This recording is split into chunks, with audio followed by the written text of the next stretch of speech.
Happy Monday, everyone. This is Martha with Nature Niche, and I thought I would continue on my exploration of our great native wildflowers that bloom in June, sort of around that Father's Day lull.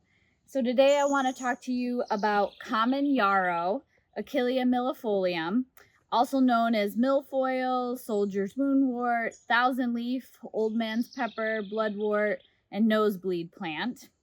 And this species is in the Asteraceae family, so the aster or daisy family. And it is one of the largest and most ecologically important plant families across North America. So common yarrow, the Achillea genus, comes from Greek mythological hero Achilles, who legend says used the plant to treat the bleeding wounds of his soldiers during the Trojan War. And it earned the common names soldier's woundwort and staunchweed from this tradition. The species name millefolium means thousand leaves in Latin, so it refers to the very finely divided feathery leaf form of this plant. As far as native range goes, common yarrow is circumboreal, and it's found throughout the northern hemisphere from valleys up to mountaintops. It's considered both native and introduced, and is most common in the temperate regions in Canada, in the United States, Northern Europe, and Asia. So Achillea millefolium as a species, it's what botanists would call a polyploid complex, meaning it exists as a tangle of these native North American varieties. Plus, we've introduced Eurasian varieties, and these have been hybridizing and integrating for a long time. And so it can be nearly impossible to tell them apart, which I didn't know. I found that out researching for this post. I was always taught common yarrow as this native wildflower species. So it is one of the most widely distributed native flowers in the Western United States. That common native variety is Achillea millefolium variety lanulosa, and it's native across Canada and the northern United States, including Michigan would be within that native varieties range. There's an Achillea millefolium variety borealis, which is native along the west coast of the U.S. and northern Canada and Alaska. And then there's a form called Achillea millefolium sensu stricto. So it's the most common introduced variety of common yarrow to the United States. So it is practically identical to the native Achillea millefolium variety lanulosa. So it's really hard to tell these different introduced and native varieties apart. And so the true native range of common yarrow is kind of difficult to determine. So what does this mean practically? Well, you can find yarrow along Michigan roadsides. You can buy it at a lot of nurseries. It's likely a mix of native genetics, introduced genetics, kind of a hybrid of both. And Michigan Flora online treats the species as a complex native inclusive species with significant ecological value. So it is a complex topic. I like to have it in my own native planting, and we'll go into all the reasons why you would want to have this plant. So seek out these white flowering, straight species yarrow, not some fancy hybrid from an ornamental nursery, and look to those from reputable native plant nurseries. It is within USDA hardiness zones 3 through 9 and is extremely cold hardy and well adapted to our Michigan winters here. As far as habitat and site preferences go, in Michigan, you'll find common yarrow along roadsides, railroads, fields, and disturbed places, rock shores and cliffs, dry savannas, grasslands.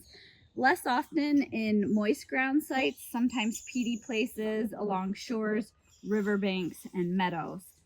Other habitats outside of the state include mesic to dry prairies, pastures, fallow fields, grassy waste areas, edges of paths, yards, and hedges. It does seem to prefer disturbed areas. It will persist in native habitats like prairies with big bluestem and switchgrass, and mildly disturbed soils of both grasslands and open forests as well. It grows from sea level up to 3,500 meters in elevation, so that range tells you how adaptable this plant can be. It is rated facultative upland for its wetland indicator status, so it is more strongly associated with uplands and well-drained sites. This is a dry to mesic plant, not a wet site plant. As far as identification goes, it's an erect herbaceous perennial that is only about 1 to 2 feet in height, so a lot of folks are looking for native plants that don't get too tall, and I would say this one falls into that category. And it does spread by rhizomes and has a clonal growth form. So you do want to make sure you give it space. It's going to spread out into a clonal form through that rhizomatous growth. The stems are pale green and they're covered in cobwebby white hairs. If you take a close look at that. So this is the plant of 1,000 leaves, and those leaves also have those white cobwebby hairs. They're alternate along the stem of the plant, 3 to 5 inches long and sessile, and the leaflets are pinnately lobed and then further divided into smaller leaflets, and that gives it that multiple division gives it a very fern-like lacy appearance. All parts of the plant have a distinctive aroma that's somewhat soapy and astringent, and so that's a really good ID feature. I would consider this a scratch and sniff plant. You can crush a leaf, take a whiff, and know that it is common yarrow. The leaves become smaller as you go up the stem. The basal leaves can be 6 inches long, and those fern-like feathery leaves in a low-growing rosette is something you can look for before the flower stalk emerges. So that will help you identify it earlier in the growing season. The flowers, remember this plant is in the Asteraceae family, so it's going to look like a flower that's a composite. So you have dozens to hundreds of tiny florets packed together. And this structure is part of what makes yarrow so accessible to pollinators. The upper stems produce flat-headed panicles. They are compound corms, that's the technical botanical term, of small flower heads. Each flower head is about 1/4 inch across, so each one of these little guys, consisting of 5 ray florets, which are white or somewhat rose or pastel colored, and you have a similar number of disc florets that are cream or pale yellow, have pale yellow corollas. And those ray tips are often slightly notched. So these little guys right here will have a little notch. But these, overall, the flower clusters are usually 2 to 4 inches across and flat to slightly dome-shaped. There are pink and rosy forms that occur naturally in native populations. Michigan Flora does note that like the native tetraploids are lighter rosy shade, but the deep magenta forms you see at garden centers are likely Eurasian hybrids or cultivars. So each floret is replaced by an oblong, somewhat flattened achene that doesn't have any tufts of hairs. And those seed heads dry out and they're a warm, like tan brown color and persist into the winter. So they provide texture in the landscape and seeds for birds later in the growing season. In Michigan, we expect the primary bloom period from late May, really June, I think, is when it hits its peak, but it can last into August. It is possible for them to rebloom in early fall if you cut them back. But I really like this species because it helps fill that Father's Day lull in blooms when not too many other things are blooming. So that primary bloom flush lasts about a month, and then individual plants are able to rebloom. You can deadhead the first flush in early July, and typically you'll see a second bloom round later in the summer. And it is a long season bloomer. That's one of yarrow's major assets. It helps bridge the gap between our spring wildflowers and our late summer flush of like goldenrods and asters. So it fills that critical mid-season nectar window for our pollinators. As far as cultural characteristics go, it likes a lot of light. Full sun is preferred. It will get leggier in part shade conditions, but it can tolerate those. I have it growing in part shade here along the side of my house, but give it as much sun as you can. It really does well on difficult sites as far as soil goes. It'll tolerate heavy clay to sandier soils and drought, and it thrives in lean, poor or low nutrient, well-drained soils. Avoid rich, heavily amended soils. It tends to get floppy, and sometimes it can spread really aggressively with all those extra nutrients.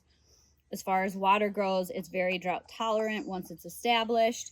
You want to avoid overwatering in waterlogged conditions. It does spread by rhizomes and forms that clone, so make sure you don't put it in a formal border because it can be invasive or spread into areas you might not want it. But it's great for meadow and prairie planting, slope stabilization. Just know your site and your aesthetic goals before you plant it. You can divide it every 3 to 5 years in the early spring or fall. It is fairly deer resistant. That aromatic foliage contains alkaloids that generally make the plant less palatable to mammals. As far as pest issues go, it can get powdery mildew and stem rot if it's overcrowded or in a really wet site. And the stems can lodge or fall over in rich soils or after heavy rain. But other than that, it's pretty low maintenance. Its seeds need light to germinate, so you don't want to bury them too deeply if you're spreading it by collecting seed in the fall.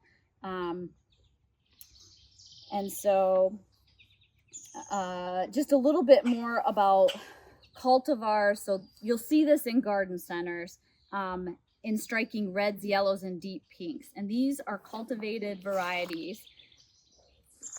And a lot of those are a hybrid cultivar, so a cross between species or a very highly altered form. What you want to look for is a straight native species as you can get, or a nativar that was selected and bred from wild plant genetics. That has more ecological value. So there's research by Annie White at the University of Vermont who found there were drastically more pollinator visits to the native Achillea millefolium than a popular cultivar, strawberry selection. And so you get more, if ecological value is what you're after, go for those white wild type forms. As far as faunal associates and wildlife value goes, yarrow is great for wildlife.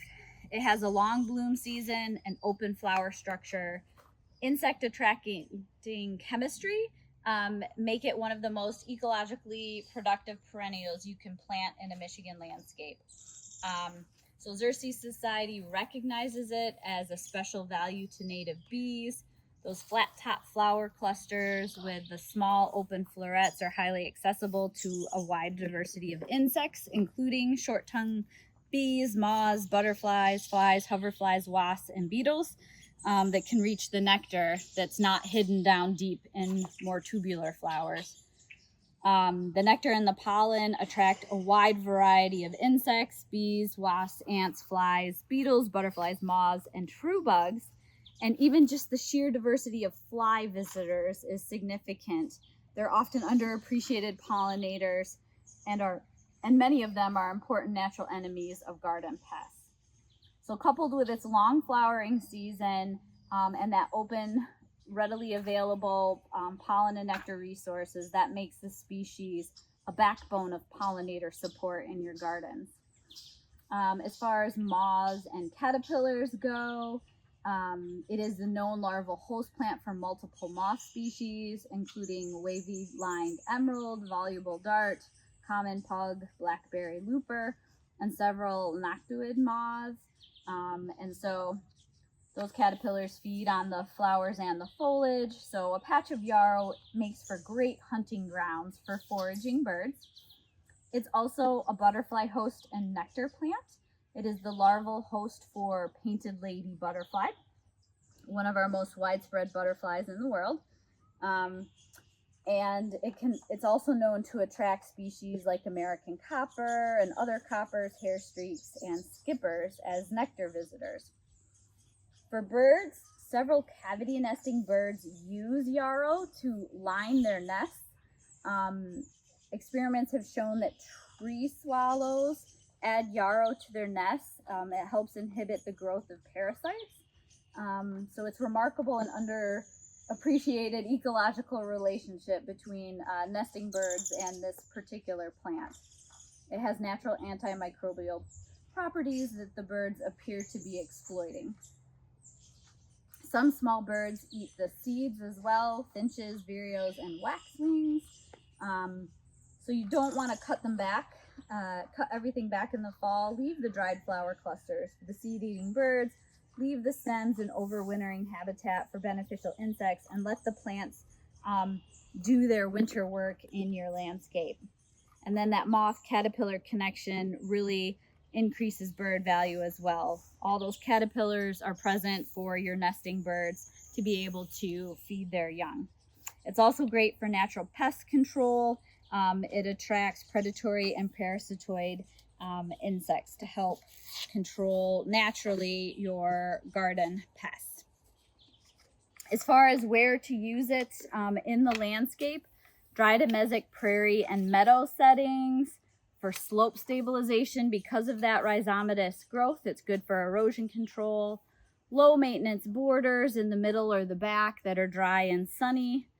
That fern like foliage is very attractive all season, even when the plant is out of bloom. For rain gardens, up on the drier edges, the upper zone, you don't want it down in the wet basin.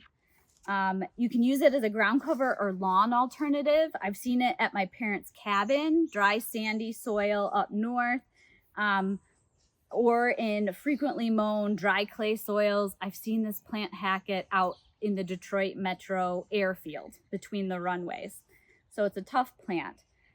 It's great for cut and dried flower arrangements as well. And just remember, it is rhizomatous. It's going to want to spread and form a clone. So make sure you give it enough space to do that, or plan to divide and transplant it out of areas where you don't want it. But it pairs well with our native grasses and other co-blooming perennial wildflowers like sand coreopsis, foxglove, beardtongue, spiderwort, purple coneflower, wild bergamot. Later in the season, when it's reblooming, the blazing stars and black-eyed Susan. So it is a species, like from an ethnobotanical perspective, a lot of it's very important in the indigenous Native American tradition. All sorts of tribes use this plant medicinally. It was used in the Civil War to staunch bleeding wounds. It can cause an allergic skin reaction, especially to individuals who are sensitive to plants in the Asteraceae family. And it is toxic to dogs, cats, and horses. So you definitely want to think about it in your landscape. And if you're going to use it for forage or medicinal use, make sure you do that with professional guidance.